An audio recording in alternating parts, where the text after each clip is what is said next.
When it comes to the effect of coffee on our health, some studies have linked consumption to heart risk factors such as raised cholesterol or blood pressure. They found that those who drank 6 or more cups of coffee a day had a 22% higher risk of developing a cardiovascular disease. Up to 25 cups of coffee a day had no ill effects on your arteries. A study out of Australia found that 2 to 3 cups of coffee a day is not only associated with a lower risk of heart disease and dangerous heart rhythms, but also with living longer.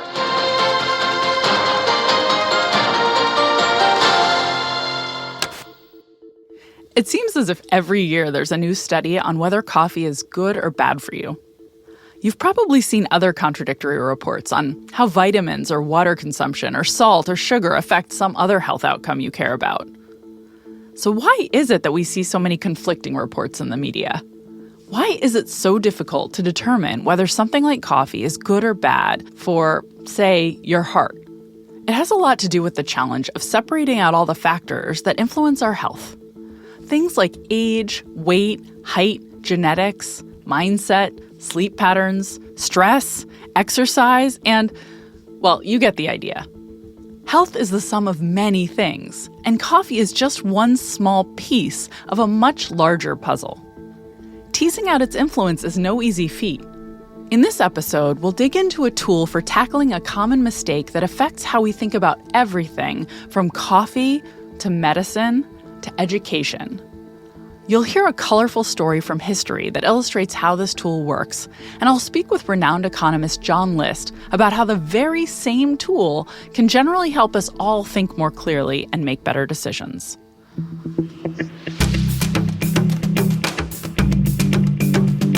I'm Dr. Katie Milkman, and this is Choiceology, an original podcast from Charles Schwab. It's a show about the psychology and economics behind our decisions. We bring you true stories involving dramatic choices, and then we explore how they relate to the latest research in behavioral science. We do it all to help you make better judgments and avoid costly mistakes.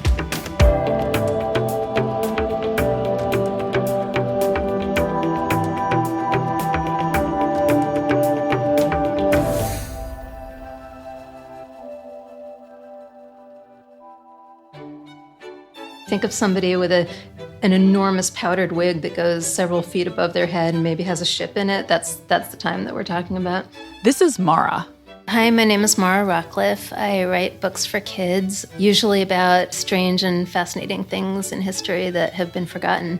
This particular strange and fascinating story takes place in France. So this is not very long before the French Revolution, when Louis XVI was in power and his queen Marie Antoinette. They wore these very fancy outfits, and the ladies of the court had these giant hairstyles. The year was 1778, and the French aristocracy was about to discover an extraordinary German physician. This guy came to Paris from Vienna, and everybody goes a little bit crazy over him. His name was Franz Mesmer. He was a very dramatic kind of character. He's elegant and mysterious. He thought he was pretty important. He wears a powdered wig and a fine coat of purple silk, and he carries an iron wand. And he says he's discovered this astonishing new force, a force called animal magnetism. This force worked on people the way magnets work on metal. And he said it was this invisible force that you couldn't see or smell or taste, but it was all over the universe, and it just flowed from the universe into his body and then out through his magic wand. And he got this reputation for being able to perform miracle cures. Mesmer said, "I dare to flatter myself that the discoveries I have made will push back the boundaries of our knowledge of physics, as did the invention of microscopes and telescopes for the age preceding our own." So he thought that he was probably the most important scientist in the world. It might sound a little strange in today's world, but in 18th century France, a phenomenon like animal magnetism didn't strike people as terribly far-fetched. There was a good reason why people might have believed that something like animal magnetism could exist. So many unbelievable things were actually happening that it was really hard to know what to believe. It was hard to know what could be true and what couldn't be true. For instance, Antoine Lavoisier was a famous French scientist. He's known as the father of modern chemistry. And he had just done experiments with hydrogen and oxygen. So here are these things that nobody can see or smell or taste. And yet suddenly he's setting fire to them. And, what appears to just be air is actually this invisible force. If somebody said, hey, there's this force out there, you can't see it, you can't tell that it's there, but it's there and it has these powerful effects, it was plausible. Mesmer claimed he could use the invisible force of animal magnetism to cure any sickness. And there was some evidence that it worked.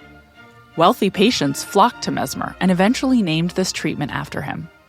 They called it mesmerism. So pretty soon, everybody who's anybody in Paris wants to be mesmerized. So dukes and countesses pull up at Dr. Mesmer's door in their fancy carriages, and they'd disappear into this room. He would be doing this music to create a spooky atmosphere.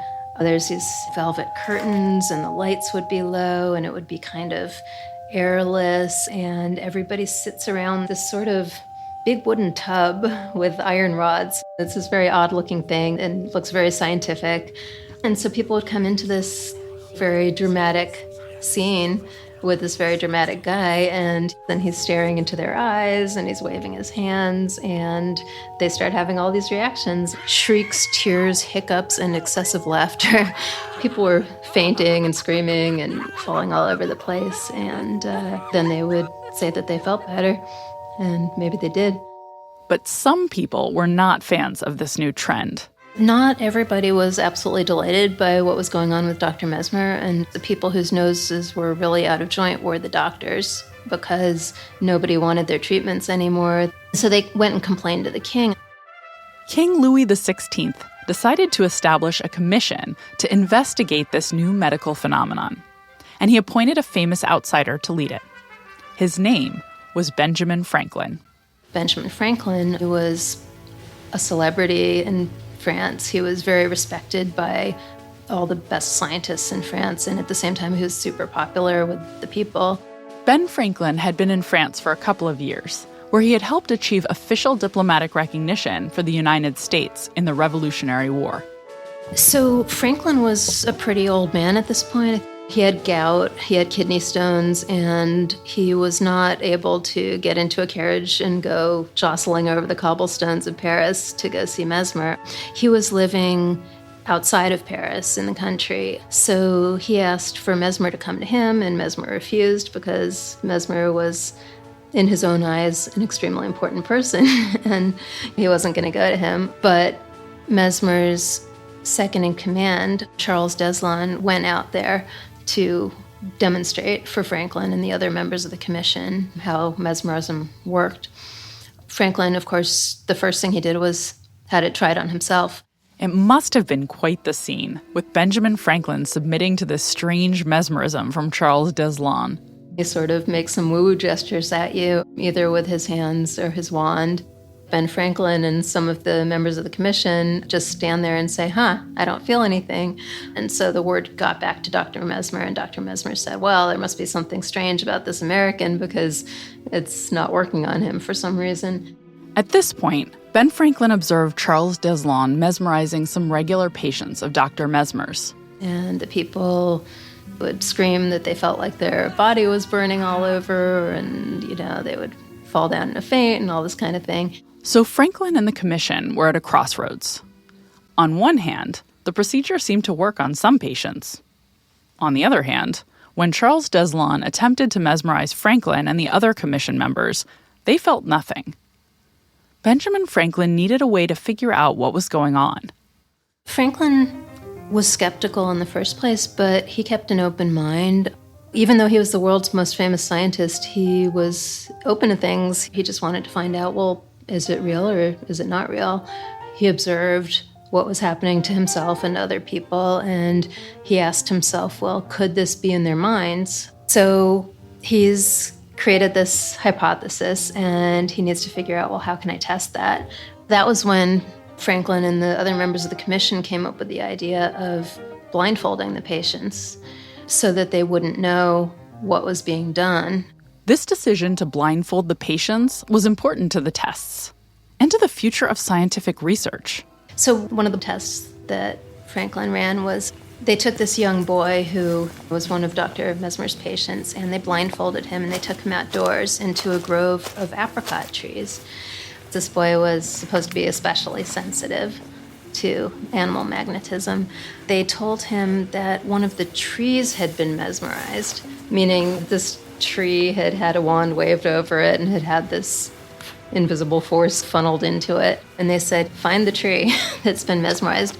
He started moving from tree to tree, and first he's coughing, and then he complains of a headache, and then he says, I feel really dizzy, I must be getting closer.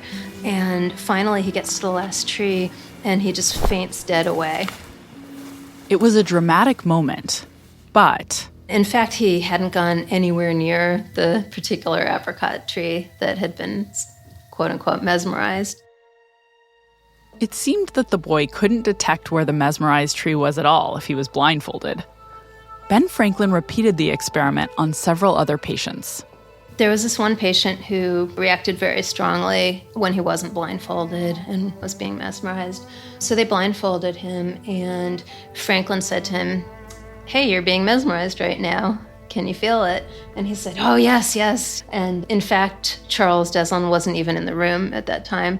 And so then they had Charles come back into the room very quietly without this patient knowing he was there. You can imagine this patient just standing there blindfolded while Charles Deslon is just pulling out all the stops, going around him and waving his hands and pointing his wand and staring at him in a mesmeric kind of way. And the guy has no idea that he's there, and he's just not responding at all, which was really a shock because Deslon was a true believer in Mesmer, and he expected him to respond as people normally did. It had never occurred to him that they were reacting that way because they expected to.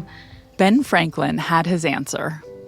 Through multiple blindfolded tests like that, they were able to show that it wasn't actually what Charles was doing that mattered, it was what the patient believed. All of these patients who had responded so dramatically to Mesmer's treatments, once they were blindfolded, that just went away, or their response was clearly not a direct result of the treatment. They proved that animal magnetism as such didn't really exist, but that there was something going on that came out of the patient's minds rather than in an invisible force that was flowing out of a wand. This may be the first time a blind trial was used to test a scientific hypothesis. This kind of test would become the basis for proving that one thing causes another. Instead of simply examining whether mesmerizing people seemed to work, Franklin realized it was critical to assign some people to be mesmerized and others not to be. And it was crucial that people not know which group they were in. This was, in essence, a controlled scientific experiment. Today, we run these kinds of tests with far more people, and we use random number generators to decide who will get a treatment, like being mesmerized, and who will be in a control group. In this case, merely being told they're mesmerized. The procedure allows us to tease out cause and effect. If there are different outcomes for the people in the treatment and control groups, well, then we know it's due to the treatment.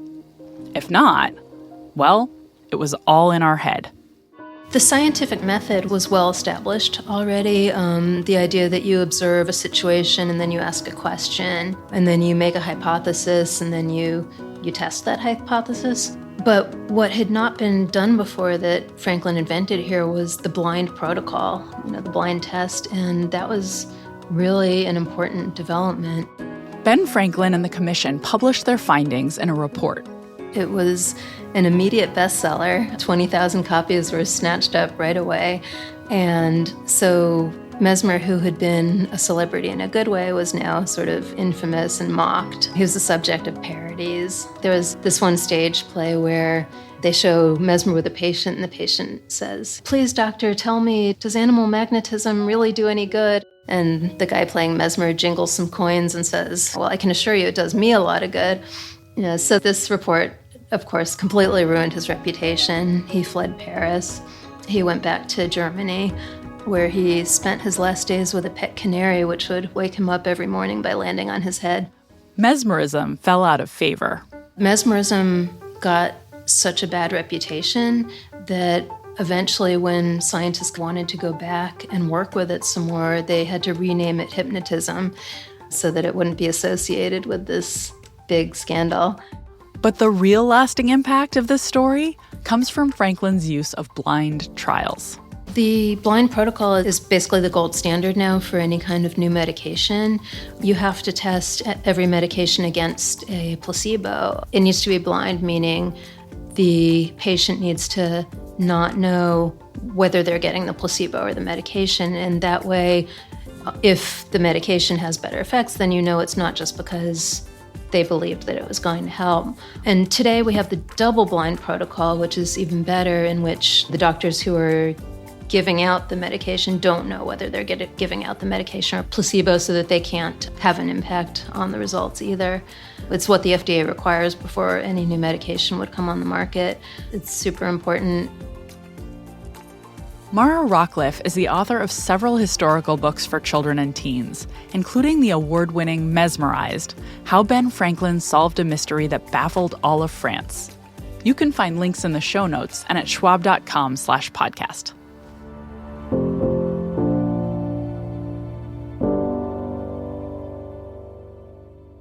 The story of Benjamin Franklin debunking Franz Mesmer's discovery of animal magnetism may be the earliest recorded example of a blinded experiment. And today I want to focus on the amazing power of experiments like Franklin's to cut through the challenges we usually face when we try to understand cause and effect in the world. It's easy to be tricked, just like Mesmer's patients, into thinking one thing causes another, when in fact, it doesn't. For example, maybe you heard for years that coffee was great for some health outcome, only to read a headline later that, oops, that wasn't true. What happened? Well, the kinds of people who drink coffee aren't exactly the same as other people. If they're just a little, say, wealthier than average, it's easy to form the false impression that coffee leads to great health outcomes when it's actually wealth that's so good for you. And when researchers get around to doing an experiment, cause and effect can be untangled. In an experiment, some people are randomly assigned to drink coffee and others aren't, and then health outcomes are measured. Differences in things like wealth are all washed away by a random assignment experiment because wealthy people are just as likely to be randomly assigned to drink coffee as to abstain from it.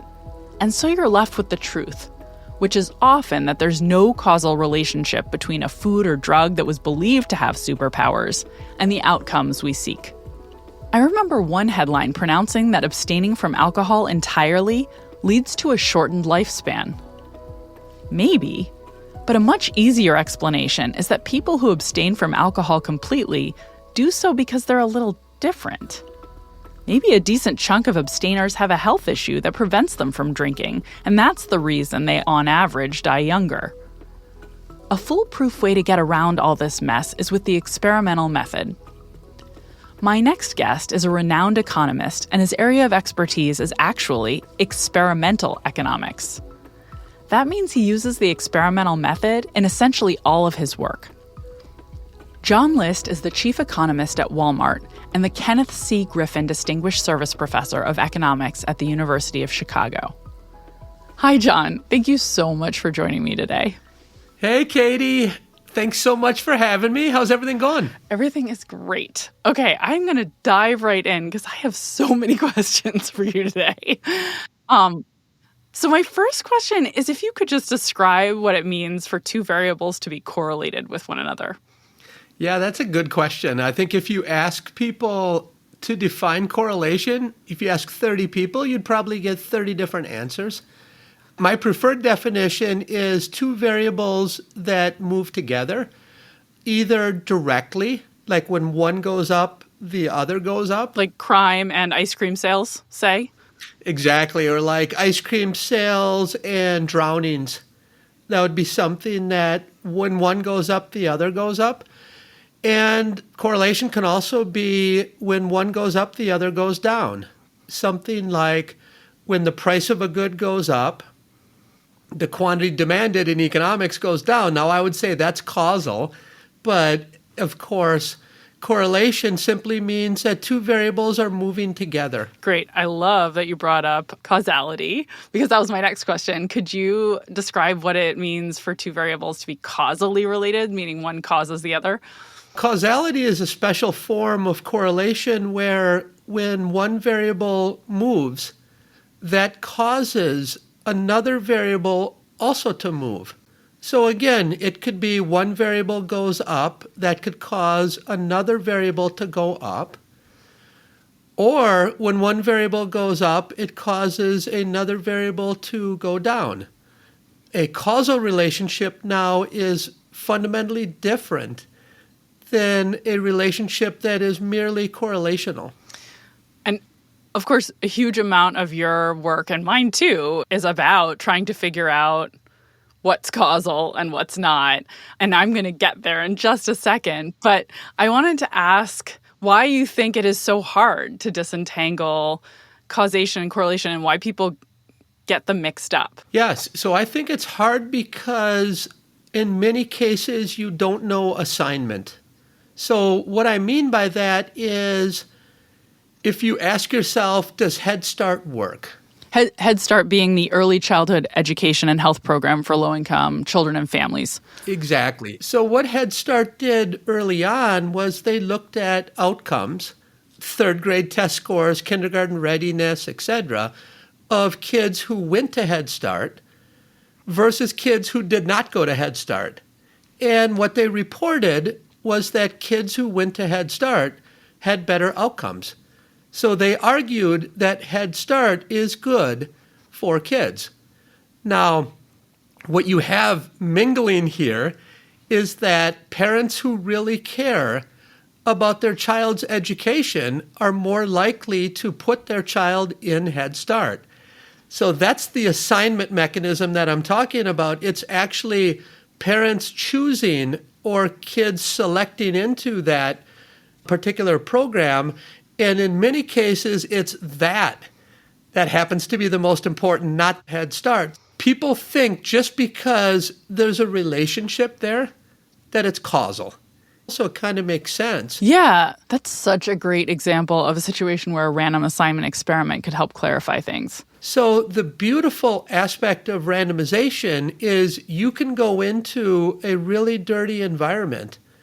And as long as you control the assignment mechanism, and what I mean by that is I control who goes into control and who goes into treatment. If you want to think about a medical trial, you can. If you want to think about an early childhood program, you can. So who gets Head Start, who doesn't, as long as you control that assignment.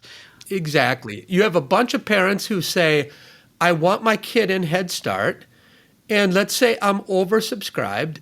So then I want to be fair, so I use a lottery system, and I randomly put some of them in control and some in treatment.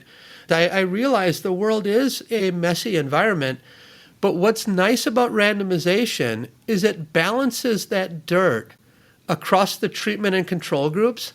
So then when you difference off the outcomes, you also difference off the dirt because the dirt is equally represented in each of the two groups. Meaning like the kids that, the lottery assigned higher numbers and lower numbers whose parents all wanted them to be in Head Start. Exactly. There's the same number of kids who have older parents and younger parents and kids who have high IQs and low IQs because it's just a flip of a coin. There's nothing different about the two groups. Yeah, 100%. So you have ambitious parents represented in both groups. You have siblings of two or two boys and two girl siblings represented in both groups. So these are the background features that might matter. And in many cases, we want to measure those as well because those will give us an indication of, who does the program work the best for? And are there certain moderators of the relationship that we need to be aware of that then when we roll it out to the big time, we scale it up, we sort of know which types of families our program works the best for, who should we scale to, and which kinds of families it really doesn't work that well for, and maybe then we need to scale a different program to those types of families. So the nice thing here that we're talking about is, first of all, I have an approach here that you and I and many others are doing called experimentation, and it allows us to control the assignment mechanism, which allows us to establish an estimate that has internal validity. Do you have a favorite research study you've run that disentangles correlation from causation? Oh gosh, I would say every one. So let's think about charity. A lot of your listeners might be interested in charitable giving. And what happened when I started my own research in the late 90s on charitable giving is that there was sort of this Bible that was written by Kent Dove. And the Bible basically said that when you're trying to raise money, you should use a matching grant. And what that basically means is we all hear this on NPR when they fundraise. If you give $100 today, we will match it with $100 from an anonymous donor. Okay. So the fundraising Bible argued that if you use a 2-to-1 match, that will be better than a 1-to-1 match. And if you use a 3-to-1 match, that will be better than a 2-to-1 match. So 3-to-1's really good, right? Yeah. You give $100, it's matched for $300. Now, I talked to fundraisers back then and I said, where's the empirical evidence? And they would show me evidence that was, in some cases, like around Christmas time, they do 3-to-1, worked really well. Whereas in the summer, they did 1-to-1 and it didn't work so well. And I said, well, do you ever have data in the same time period? They said, well, we don't know of any studies like that. So I tried it.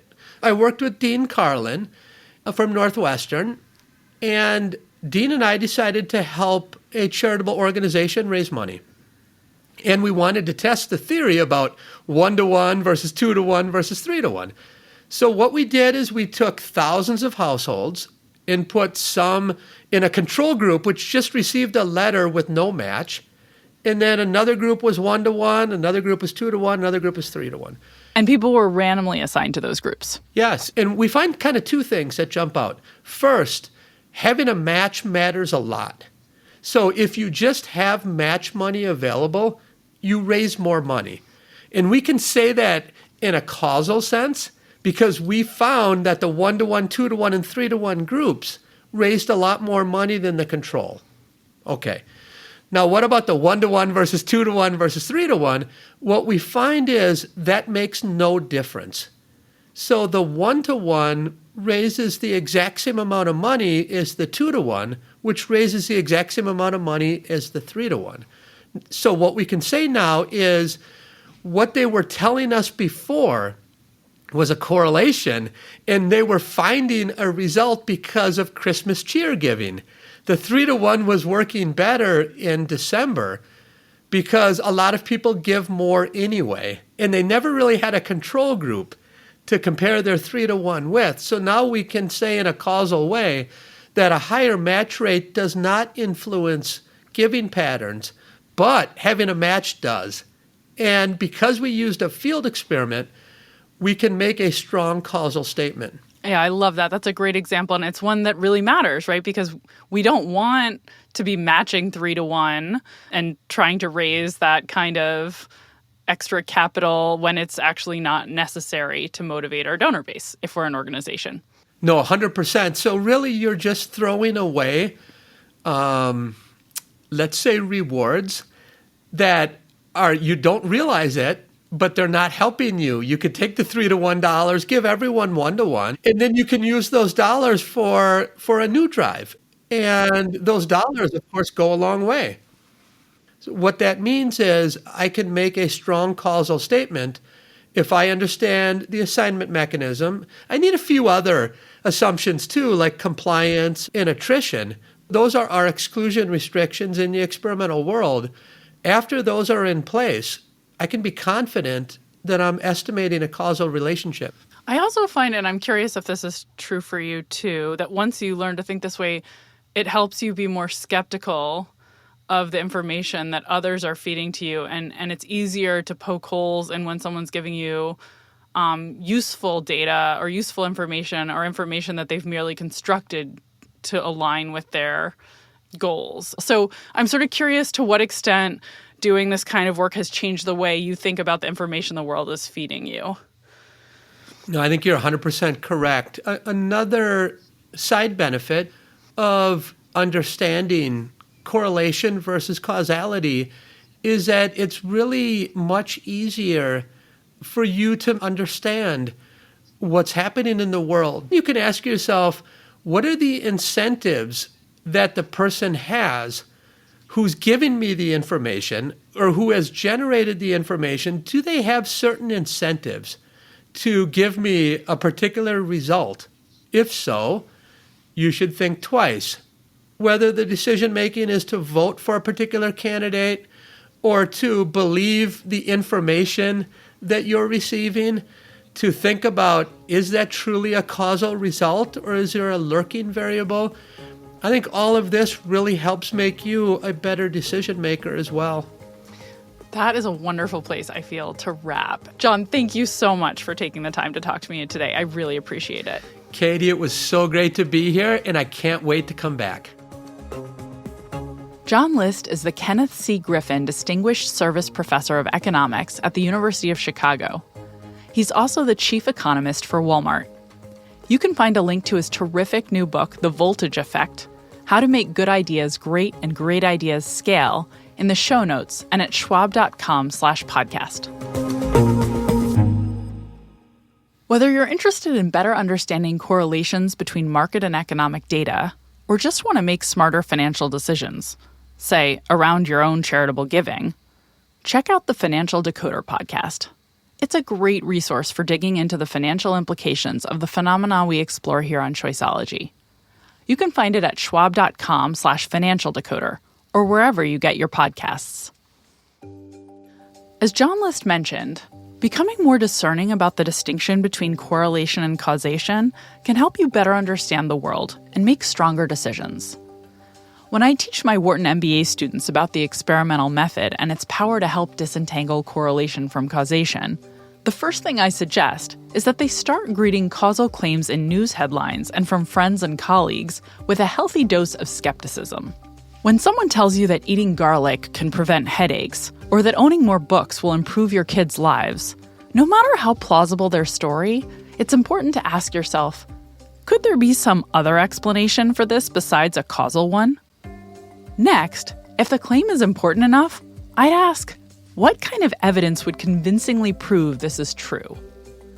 The ideal evidence, of course, would be experimental. And sometimes you'll find it.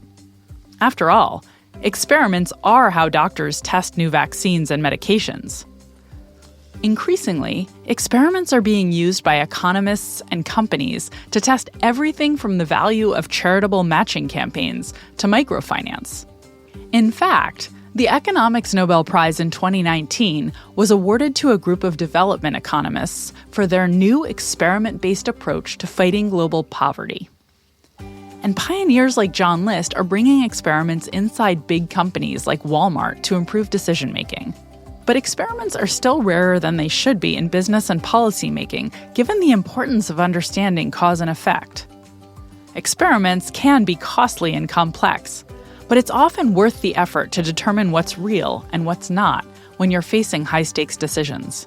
A key takeaway is that you should constantly be on guard for correlations misrepresented as causal relationships. Just remind yourself how easy it is to be mesmerized, and don't fall for it.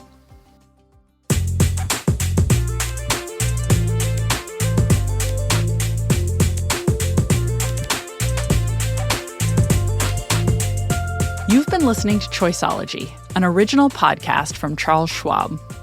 If you've enjoyed the show, we'd be really grateful if you'd leave us a review on Apple Podcasts. You can also follow us for free in your favorite podcasting app. And if you want more of the kinds of insights we bring you on Choiceology about how to improve your decisions, you can order my book, How to Change, or sign up for my monthly newsletter, Milkman Delivers, at katiemilkman.com/newsletter. That's it for this season. We'll have new episodes for you in early 2023. I'm Dr. Katie Milkman. Talk to you soon.